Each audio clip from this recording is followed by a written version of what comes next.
कानून और संविधान के दायरे में ही बोलेंगे। और दूसरी बात, जो आरएसएस के लोग हैं, मनुवादी लोग हैं, वो कभी भी संविधान और कानून के दायरे में रह के बात ही नहीं कर सकते। ये भी बात है, तो हम लोगों को इस बात से डरना ही नहीं चाहिए, क्योंकि संविधान, कानून, शांति हम लोगों की रूह में है, आत्मा में है। खुल के बोले, जो मन में आता बोले। हम आपके वकील हैं, हम आपके समाज के वकील हैं। बिल्कुल डरने की बात नहीं। हमारे अंदर से कभी भी कोई भी बात संविधान और कानून के खिलाफ आ ही नहीं सकती, और उनके अंदर से कभी भी कोई संविधान और कानून की बात आ ही नहीं सकती।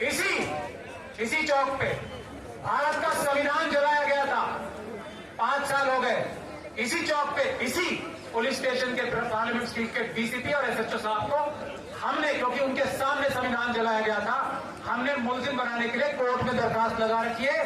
जो कमिश्नर ऑफ पुलिस है, ये सुन ले ध्यान से, पुलिस वाले सुन, कमिश्नर ऑफ पुलिस है ना दिल्ली के, वो मुलजिम बनने की तैयारी में है इसी केस में, लेकिन संविधान जलाने के खिलाफ एक्शन लेके तैयार नहीं।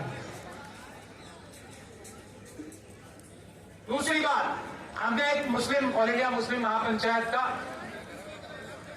बनाया।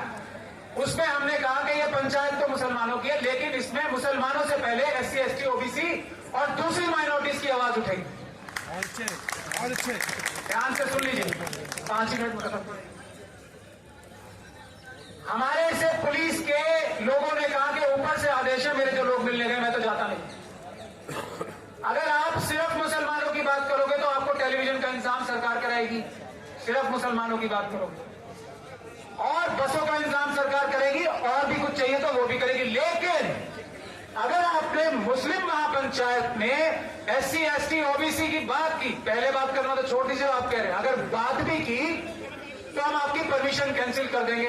हमने कहा वो तो हो ही नहीं सकता, हम अम्बेडकरवादी है तो हमारी परमिशन कैंसिल कर दी। सुन लीजिए ध्यान से, मुस्लिम्स को फलक्रम बना रखा है ना नफरत का, उसी बेसिस पे सारी राजनीति हो रही है। तो हम अम्बेडकरवादी हैं, तो बाबा साहब की सबसे बड़ी खासियत यह थी वो प्रॉब्लम समझते थे। इंटेलेक्चुअल होना, बहुत सारे इंटेलेक्चुअल रहे होंगे, लेकिन वो बहादुर थे, ज़हीन थे, और प्रॉब्लम समझते थे और प्रॉब्लम का सलूशन जानते थे। तो हमें कोर्ट से परमिशन मिली, लेकिन वहां भी 10,000 की बाउंड्री लगा के, 10,000 से ज्यादा लोग नहीं होंगे। अब हमारे लोग तो 1 लाख के करीब स्पेशल सेल बता रही थी आएंगे। तो हमने कोर्ट में दरखास्त लगाई है कि ये जो आज आप पे बंदिश लग रही है ना, गैर कानूनी है। ऐसा कोई कानून में प्रावधान नहीं है। जो हमने पिटीशन लगा रखी है अभी, उसमें पुलिस ने यह कहा कि हमारे पास, राजेंद्र पाल गौतम जी और सब लोग सुन लें, हमारे पास ऐसी कोई गाइडलाइन नहीं है जिससे ये बताएं कि परमिशन किसे देनी है, कितने नंबर्स में देनी है, कैसे देनी है, क्या देनी है। कोई परमिशन नहीं है। ये सब जो कंडीशंस लगाई जा रही है ये गैर कानूनी है। इसे हम मिशन सेव कॉन्स्टिट्यूशन की तरफ से खत्म कराएंगे। ये मैं आपसे वादा कर रहा हूं, दिल्ली हाईकोर्ट में वो पेंडिंग, कोई बंदिश लगा ही नहीं सकता। आर्टिकल 19 सुप्रीम है। हाँ, अगर आप कोई कानून तोड़ के बात करोगे तो उसमें आपके खिलाफ एफआईआर दर्ज होगी, लेकिन रोक कोई लगा ही नहीं सकता। और हम लोग कोई बड़ी बड़ी पार्टीज थोड़ी हैं जो हम लोग, हमें पता होगा कि हमने इतनी बसें भेजी है तो इतने कार्यकर्ता आएंगे। मिशन जय भीम एक नारा देगा, राजेंद्र पाल गौतम जी ने दिया। अब इन्हें थोड़ी पता है 1 लाख आदमी आ जाएंगे उस बाबा साहब की कॉन्सेप्ट के अट्रैक्ट होके। इन्हें कहां से पता होगा? ये कोई बसें भेज रहा है लाने के लिए आप लोगों को? ये तो हमारा कॉन्सेप्ट, अम्बेडकरवादी कॉन्सेप्ट ऐसा है, लाखों लोग भी आ जाए अगर ये बंदिशें ना हो। और ये ताकत है भारत के संविधान की, कोई बंदिश लगाना गैर कानूनी, गैर संवैधानिक। तो हमने फिर अपनी मुस्लिम महापंचायत को ऐसे किया कि हम हर स्टेट में, कैपिटल में और यूपी में खास तौर पे जगह जगह मुस्लिम महापंचायत करेंगे। और मुस्लिम महापंचायत मुसलमानों से पहले एससी, एसटी, ओबीसी और दूसरी माइनॉरिटीज की आवाज उठाएगी। ये हमने तय कर दिया।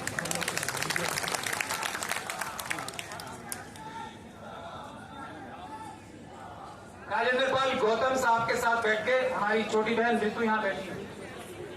उसी प्रोटेस्ट में कुछ एक मसौदा तय हुआ था जिसके बारे में राजेंद्र पाल गौतम जी ने अभी बताया। मुस्लिम महापंचायत में भी हमने 2-3 पॉइंट्स उसके अनाउंस किए हैं। देखिए, अगर मुसलमान इस देश के अकलमंदी से काम नहीं लेंगे तो हमारा अम्बेडकरवादी मिशन कामयाब नहीं हो सकता, ऐसा मैं मानता हूं, क्योंकि नफरत सारी मुसलमानों के नाम पे पैदा की जाती है। दोष नहीं है उनका कोई वैसे, लेकिन उनको बहाना, उनको रास्ता मिला हुआ है तो वो उनके हाथ हथियार लग गया। तो हमने मुस्लिम महापंचायतों में ये एजेंडा रखा है। हम चाहते हैं कि यहां भी आप सब लोग विद्वान लोग उसको कंसिडर करें। पहला, जो जिसकी जितनी संख्या भारी उतनी उसकी हिस्सेदारी, काशीराम साहब ने आम आदमी की भाषा में और बाबा साहब डॉक्टर भीमराव अंबेडकर ने एक वोट का अधिकार सबको देके ये तय किया था। नौकरियों में जिसकी जितनी संख्या भारी, सिर्फ नौकरियों में नहीं, सिर्फ पढ़ाई लिखाई में नहीं है, जमीन की गहराइयों से लेके आसमान की ऊंचाइयों तक, यह है बाबा साहब डॉक्टर भीमराव अंबेडकर का संविधान। जो कुछ संपदा है उसमें सबका, हर एक भारत का नागरिक बराबर का हिस्सेदार है। यह बाबा साहब डॉक्टर भीमराव अंबेडकर का संविधान। इसका मतलब क्या हुआ कि जुडिशरी में ही नहीं, जज साहब बैठे हैं हमारे, जुडिशरी में ही नहीं, पार्लियामेंट में नहीं, असेंबलीज में नहीं, दूसरी इलेक्टेड बॉडीज में नहीं, बिजनेस में, ये शेयर मार्केट चल रही है ना, उसमें भी बराबर की हिस्सेदारी। ये अडानी अंबानी जो कंपनी चला रहे हैं उसमें भी हमारी बराबर की हिस्सेदारी। जमीन में हिस्सेदारी बराबर की, सब चीजों में बराबर की हिस्सेदारी बाबा साहब डॉक्टर भीमराव अंबेडकर का संविधान है। तो पहली डिमांड जो हमने वहां से रखी है वो ये रखी है कि 100%, 100% रिजर्वेशन इन एवरीथिंग, जमीन की गहराइयों से लेकर आसमान की ऊंचाइयों तक। जिस पॉलिटिकल पार्टी का ये एजेंडा होगा हम उसके साथ मिलकर काम करने को तैयार। दूसरा हमारे जो SC, ST, OBC और माइनॉरिटीज और विमेन के जो कमीशन हैं उसको जुडिशियल पावर्स और उसकी सिलेक्शन वैसे होगी जैसे CBC होता है। ऑपोजिशन का मेंबर भी होगा उसमें, जो लीडर ऑफ ऑपोजिशन होगा, सरकार का भी नुमाइंदा होगा, सुप्रीम कोर्ट के जज भी होंगे। SC, ST, OBC और माइनॉरिटीज की जितनी कमीशन हैं, महिलाओं की जो कमीशन है उसको जुडिशियल यानी कि न्यायिक पावर्स मिलनी चाहिए। बाबा साहब डॉक्टर भीमराव अंबेडकर ने SC, ST कमीशन अपनी कलम से संविधान में लिख के उनको सुप्रीम कोर्ट के बराबर बनाया था। ये हमारी व्यवस्था ने उसको डाइल्यूट किया, उसको वापस लेने का काम करना। तीसरा, जितने भी हमारे बेनोवेलेंट यानी कि हमारी हितों की रक्षा करने के लिए कानून है, SC, ST एक्ट, वक्फ एक्ट, SC, ST सब प्लान, जिसमें हर एक बजट में कहीं का भी होगा SC और ST कम्युनिटी के लिए बजट में उनकी संख्या के हिसाब से रिजर्वेशन होगी बजट, उसको इंप्लीमेंट करने के लिए कानून ऐसा बनाया जाएगा। और इस तरह के जन जंगल जमीन के जितने भी कानून हैं SC, ST, OBC और माइनॉरिटीज के लिए, जिनसे उनके हकों की रक्षा होती है, उसका उल्लंघन करने वाले अफसर के खिलाफ 7 साल से मिनिमम सजा। ये तीसरा और चौथा आखिरी ये है कि संविधान की जो पार्ट 3 है, और ये कह के मैं अपनी बात खत्म करूंगा, पार्ट 3 जो है फंडामेंटल राइट्स का उल्लंघन होने देने वाले अफसरों के खिलाफ भी कम से कम 7 साल की सजा और ज्यादा से ज्यादा उम्र कैद की सजा होनी चाहिए हर एक नागरिक के लिए। इसमें यह नहीं कि मुसलमानों के लिए होना चाहिए, इसके लिए जो हमारे सो कॉल्ड 12% वाले भी हैं उनके भी अधिकारों की रक्षा करने के लिए अगर कोई अधिकार वायलेट होता है संविधान का और कानून का, तो उनके लिए भी यही प्रावधान रहेगा।